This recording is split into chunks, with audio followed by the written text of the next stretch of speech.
for the opportunity. By the way, I'm going to expound my study on life cycle assessment on palm plywood, a gate-to-gate case study. Okay, before that, I want to introduce the content, which cover introduction, methodology, result and discussion, recommendation, future and conclusion. Okay, here we go. Start from introduction. We start from some biology. Palm oil is from a genus of medium-sized family of Araceae, or sometimes called Palmae. The scientific name for the genus is Elais, come from the Latin word elion, means oil. And there is two well-known species, Elais chinensis and Elais oleifera. Elais oleifera, wrong spelling. Okay. Genus and the species. Oh, yeah. Genesis come from the word genie. There is a piece of land in the west coast of Africa, and oleifera, this wrong spelling, come from Latin, means oil producing. Oil palm is one of the world's most important crop for oil and fat production. And United States Department of Agriculture said that it's surpassing soy oil and sunflower in supplying edible oil for human usage. And this is clear that oil palm is very important for human life and civilization. And Malaysia is the pioneer for the oil palm industry. This is the oil palm. I'm pretty sure that everyone have seen this before. Okay, this is okay now oil palm industry and its downstream industry. Oil palm industry is very important for Malaysia economic. The export earning from the export of the palm product contribute about 5.9 of Malaysia gross domestic product. This is issued by Bank Negara Malaysia in 2012, and below we can see a diagram generated by the Harvard to show the GDP of Malaysia in 2012. We see that oil palm here in the orange area is the third biggest after electronic and hydrocarbon. And one of the oil palm downstream industry is palm-based plywood production. Oil palm trunk or stem is one of the potential raw material for the wood-based industry. Oil palm trunk is the main material in the palm-based plywood production. Okay, as the regular plywood, there is three types of the plywood that can be classified. The first is moisture resistant, or called MR. Second is weather boiling proof plywood, WBP, grade 1, and last is weather boiling proof plywood, WBP grade 2. This classification is actually the same to the normal plywood. The difference between all these three plywood is only on the adhesive. The moisture MR use urea formaldehyde. WBP grade 1 use phenol formaldehyde. And the last weather boiling proof plywood grade 2 use melamine urea formaldehyde. The uses of oil palm plywood currently is for non-structural material, for such product as cabinet and packaging material. There is no report that palm plywood has been used for the construction because it's not strong enough. We already have our success story of oil palm industry, and now we have also some problem and challenges, and the main problem beside the human rights on the slavery in the plantation, food versus fuel when the production of oil palm being used for the biodiesel, and the other part of the world is still starving. There is another biggest, which is environmental demands. Oil palm plantation has occupied 11 million hectares of land in Malaysia, and with 500,000 people directly employed by this sector. And expansion of the agricultural activity leads to original rainforest has been cleared. This is because of the demand, the high demand of the oil. And oil palm has the blame in the worsening the impact of global warming and received critique from international community. Greenpeace International, I think everyone knows this. Greenpeace International is a very loud body that claims multinational companies blind their eyes only to buy cheap oil. Deforestation is also one of the biggest issues debated in oil palm. And deforestation in the rainforest contribute 1/3 carbon dioxide emission to atmosphere.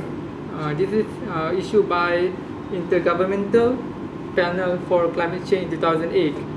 And this carbon dioxide is a greenhouse that traps heat from the sun to remain under the Earth's atmosphere surface, result in increasing world temperature and alter some of the climate regularity. Okay, this is go to the core. What is a life cycle assessment?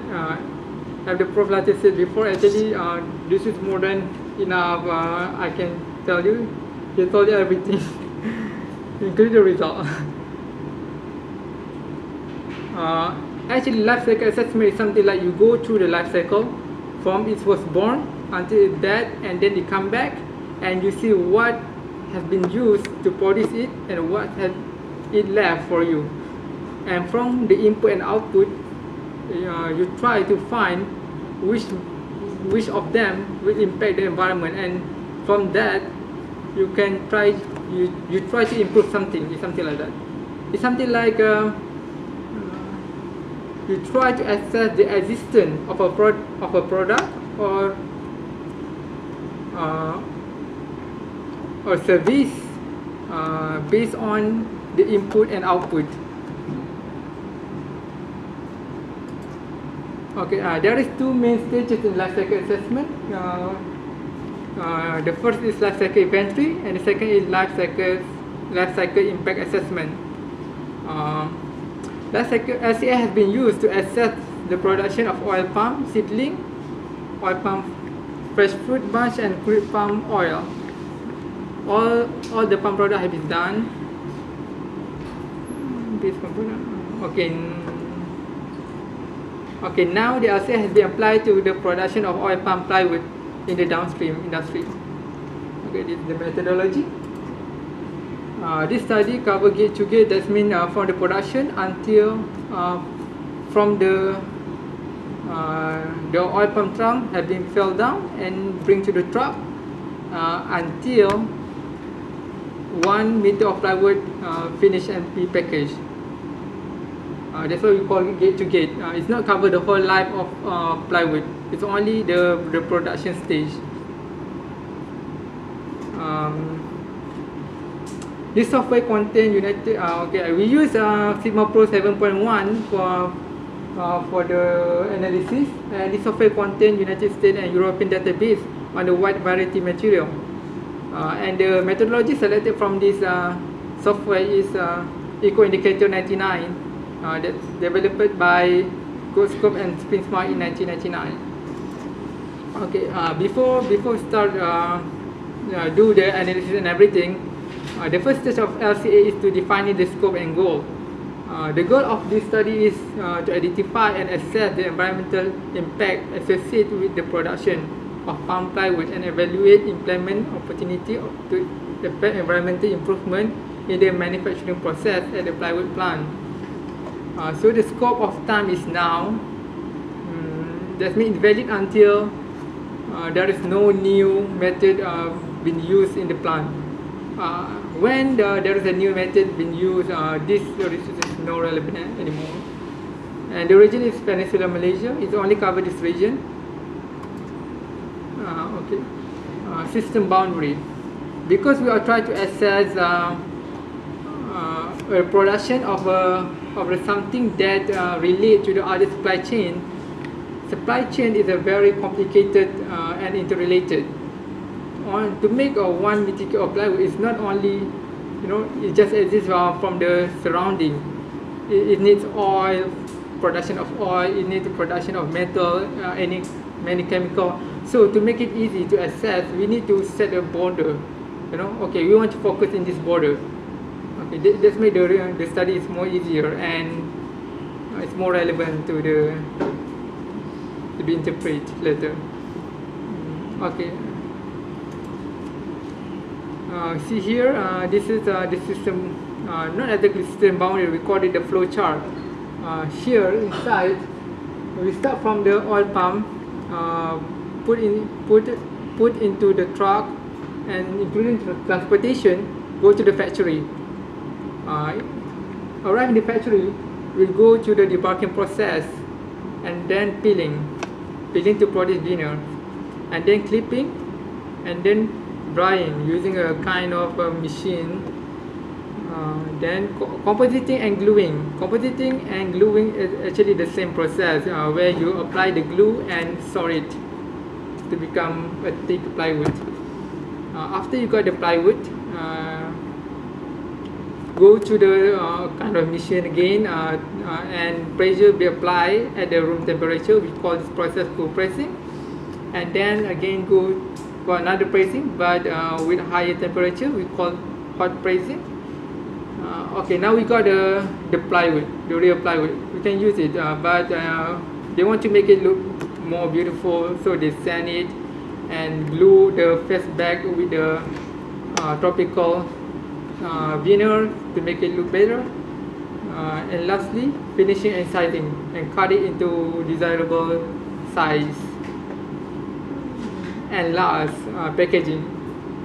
And then we got the product. So the life cycle we done is involving all this process. At the same time, will involve all the other things that give the input and output. You can see that this is for the fossil fuel. This is for the biomass fiber. Tropical plywood you also needed. This is the emission. And chemical also included here. And we got the product. Okay. And then after we got our system boundary. Now the functional unit. The functional unit is very important because we want to set. When we have a data letter, we call it parameter, and we want to relate this parameter to the production of the plywood. So we need to set the functional unit that will tell exactly and can be used efficiently to relate this production of the plywood into the downstream and upstream. It's something like this, For example, if you need to make a braid, you need you produce 10 kg of braid and you need 20 kilos of flour. Okay, now you divide 20 kilo of flour into 10 kilo of braid and you get 2 kilos. Okay, 2 kilos of flour divided by 10 kilo of braid, and the braid will become 1 kilo, 2 equal to 1. This 1 kilo of braid is considered as functional unit. So that means we relate how much we need the flour to the braid. How many, for 1 kilo of braid, how many flour we need. So 1 kilo of braid, this is the functional unit, it's something like this. So in this case, 1 meter cube of plywood need how many input and how many output will be released. We choose meter cube because it's easier for us to use it later in the next stage. Maybe for the other usage as furniture and everything, they use 1 meter cubic, so it's easier for them to use it later. Life cycle inventory. Okay, now we got the system boundary, we got the functional unit. Okay, we can start with life cycle inventory. Life cycle inventory, simply spoken, it is only something like collecting data and calculate it. So to obtain the data, questionnaire was sent to 5 factories in the peninsula of Malaysia. We got only 2 responses, which is factory D and E. Factory A didn't respond for unknown reason. Factory B they say that they changed their production using a new method which is confidential to the third party. So if we want to get the data, we need to deal with the third party and everything. So this is a bit complicated. So we think we love it. The factory C produces various kind of wood product, and the allocation will be complicated. And by the way, because of they produce a lot of product, we can consider that the percentage of the palm plywood production is very low. So by the way, allocation could be very complicated, so we can leave it, and they didn't even give the data. So 2 over 5 factory here represent 40% of the OPT plywood industry. So this is enough to run the analysis for LCA. This is the example of the questionnaire. Okay, this is what happened in LCI. When we set the system boundary here, and then we decide whether this is included in the system boundary or not. For here, the palm oil production of OPT is not included. That means when we start grow the oil palm, we don't count the how many fertilizer used and everything. We don't count it here. We only start it when the trunk be cut down and put into the truck. Okay, we start it from here, then it's included. And see here, this is how we start. Palm oil trunk are consumed at the first stage of processing, and then ending point is palm oil plywood are produced. And how to get the data is by questionnaire and literature review, and it's at all 2011. This is transportation, also included. This is the starting point, oil palm trunk load on the truck until we arrive to the loading bay. Because from the questionnaire and calculation was done using a published model, but I didn't put any calculation here because it's going to be very long. Then electricity from the grid included, also included. It starts from the mining of and extraction of the fossil fuel, because most of the energy in Malaysia obtained from the burning of the coal, if I'm not mistaken, and until the ending point, distribution to the grid at the point used, mostly at the mission. And the data was obtained from the questionnaire and Malaysia data from Sirim. And then water consumption also included. Okay, we got the data from questionnaire and SADA. Diesel consumption included. Data was obtained from questionnaire. Diesel price in Malaysia.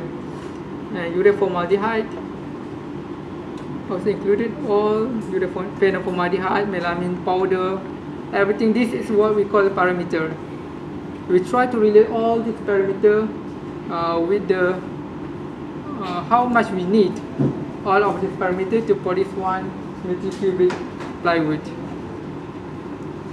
And at the last part, biomass, waste, water discharge, emission to air. This is the output. How many output we produce to be released to produce 1 meter cubic of plywood. This is okay. This is what we done to relate the data to the functional unit, the parameter to the functional unit. As I told you before about the break, this is what has been done.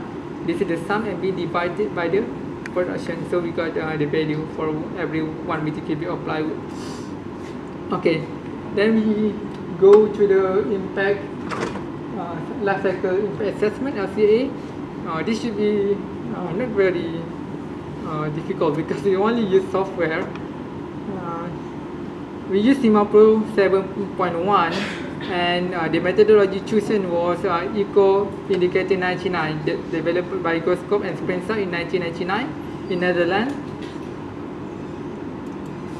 Okay, this is how the software looks like.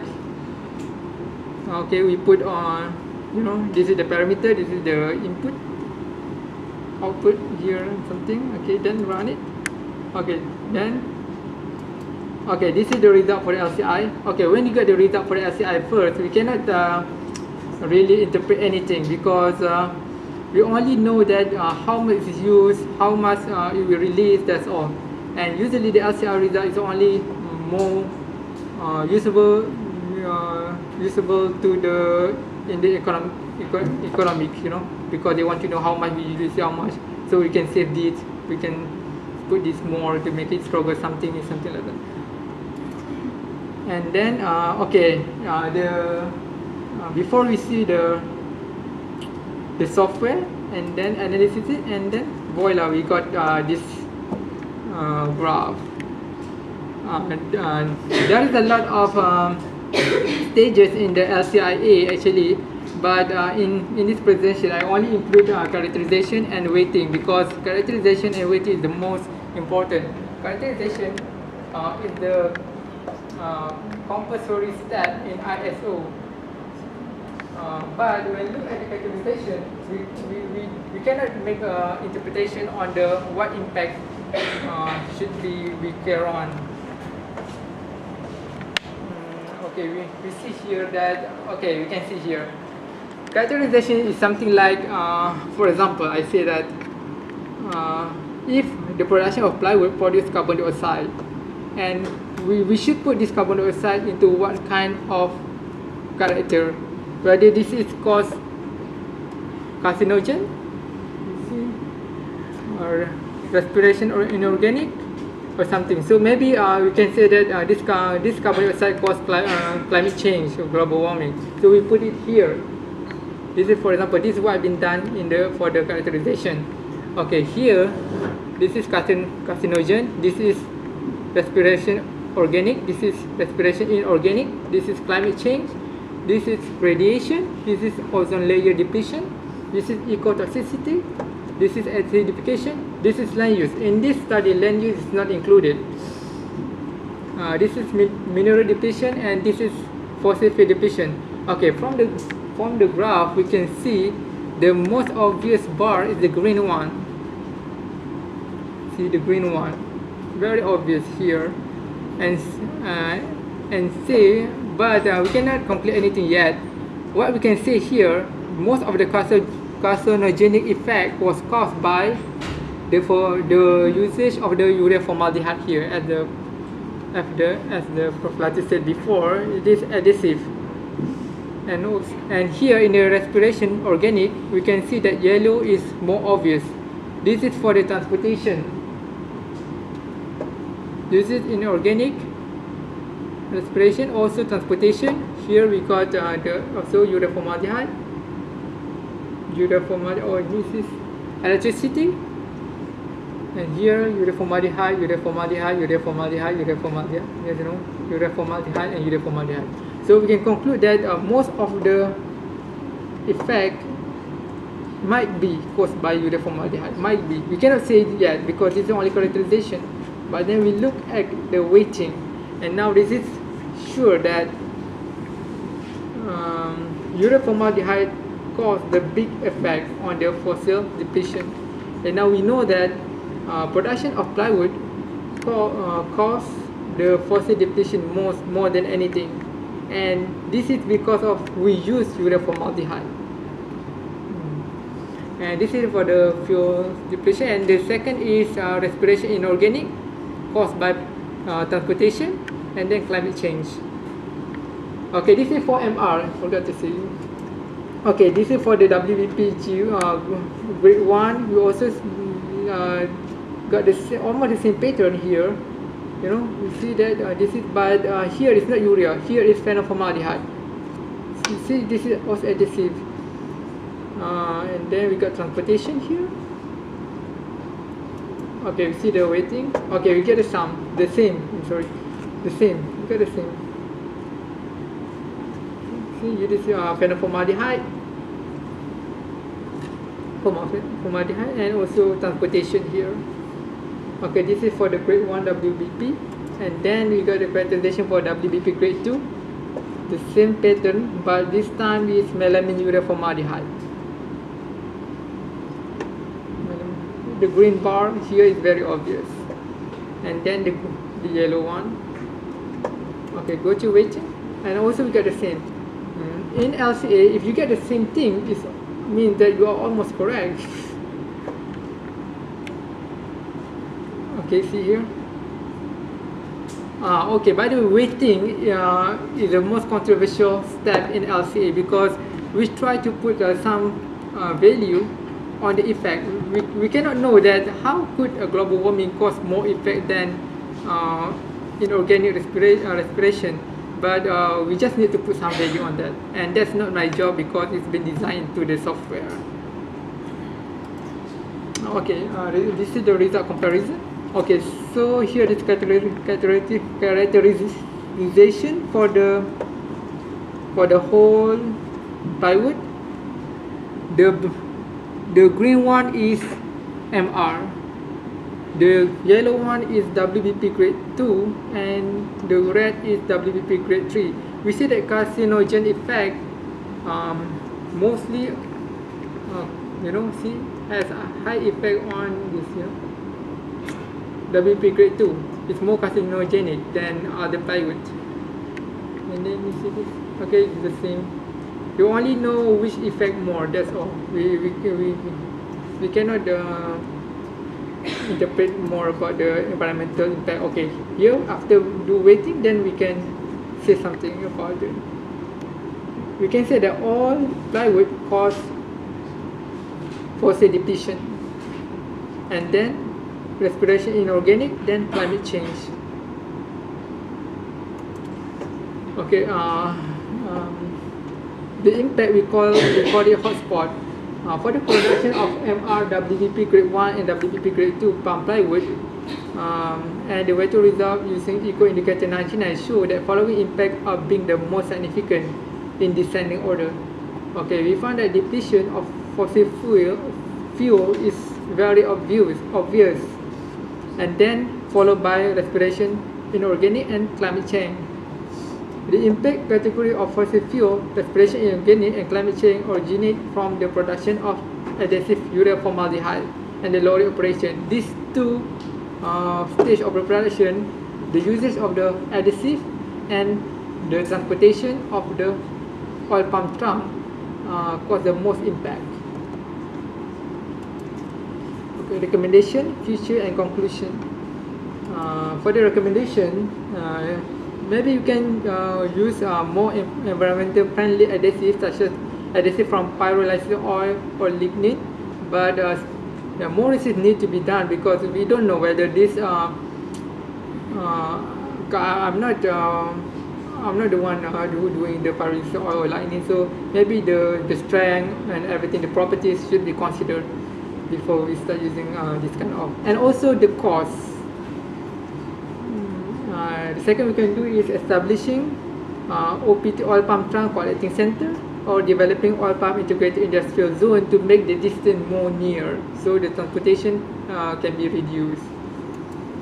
In the future, because this LCA is gate to gate, is not linked to the real oil palm industry yet, because there is a gap where the production of OPT is not included here. So maybe for the next time,